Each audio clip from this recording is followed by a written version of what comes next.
আসসালামু আলাইকুম ওয়া রাহমাতুল্লাহি ওয়া বারাকাতুহু। কাছের এবং দূরের যারা রয়েছেন, আপনারা জানেন মক্কায় আমরা অবস্থান করছি দুইটা গ্রুপ হাজিদেরকে নিয়ে। আমরা এখন তাওয়াফ শেষ করেছি, গভীর রাত্রি।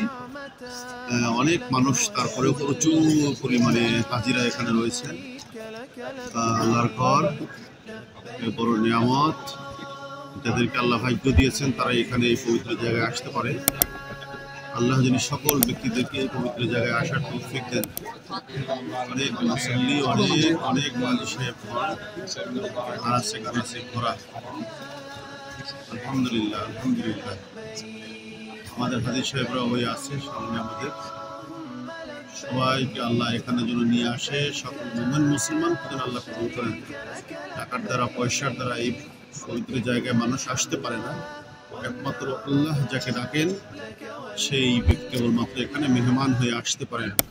আল্লাহ আমাদেরকে আল্লাহর মেহমান হয়ে এই আল্লাহর ঘরে পবিত্র জায়গায় আসার তৌফিক আল্লাহ আমাদের সকলকে দান করেন। আমিন, আমিন। আলহামদুলিল্লাহ।